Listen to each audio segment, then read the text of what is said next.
Hello and welcome. We're going to be talking about the cross. 1 Corinthians 1:18 is the verse beneath the cross of Jesus is based on. Let's take a look at what the lady who wrote it has to say about the cross of her Lord. First, it was where she takes her stand. To her, it's the shadow of a mighty rock when she is weary. It's her home in the wilderness where she rests along the way. It's her shade from the heat and where she lays her daily burdens. There's there's were times when she looked at the cross and had the vision of the Lord suffering and dying there for her, since for her sins. Then, as she begins to cry because of her broken heart, she begins to confess to the wonders of her Lord. One is of his redeeming love and her unworthiness. That's when she takes the cross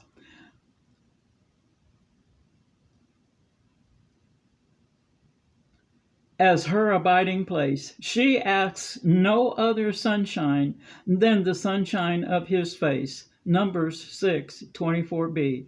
Beneath the cross, she is content to let the world go by, knowing no gain or loss. She just wants to know him and leave the shame of her sin there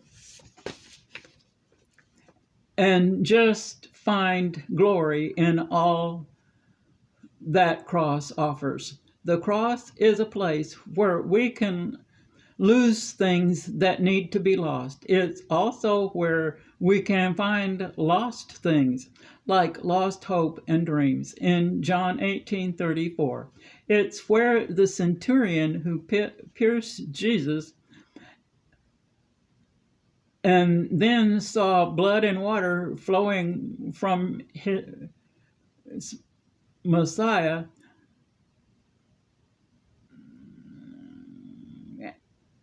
flowed where blood and water flowed out, found his Messiah, thus fulfilling Zechariah 12:10. Many churches have crosses just above and behind the altar in the pulpit area. My wedding vows were taken standing beneath the cross. At funerals, the casket is placed on the pew side of the altar right in front of the cross. It's a place where tears of remorse and repentance are shed. Yes, many tears of happiness are also shed there. It's where you'll find new lives for the old ones left behind. Yes, it's a place of healing. You see, that cross had to be a place of death so we could have life everlasting.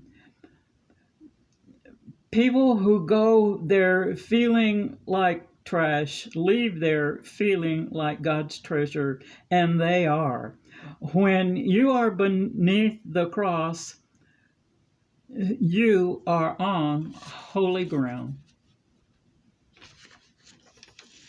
When it comes to wearing a cross, you have to wear it in your heart before you wear it around your neck or dangling from your ears. Why? Because if you don't know him in your heart, then all they are is just pieces of jewelry.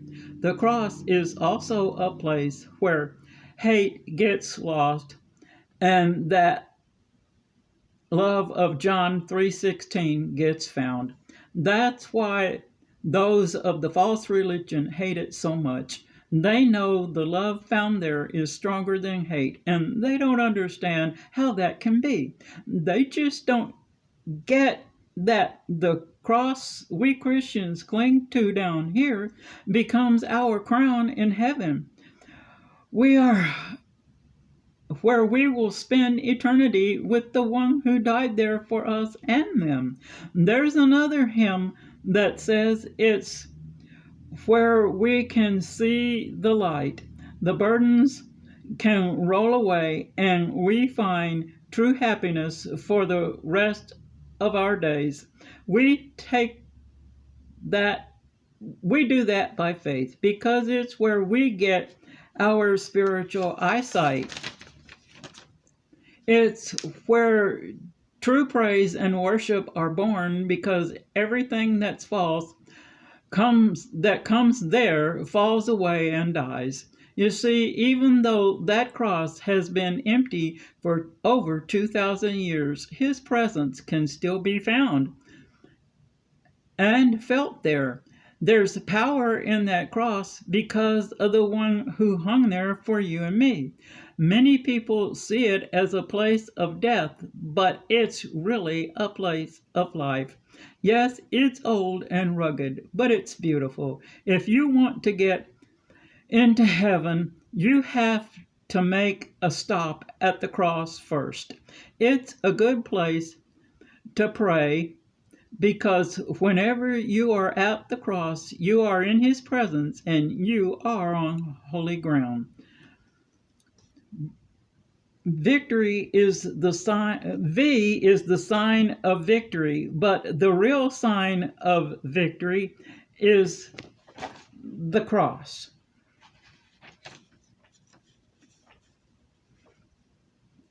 So go to the cross and exchange it for a crown to cast before his throne.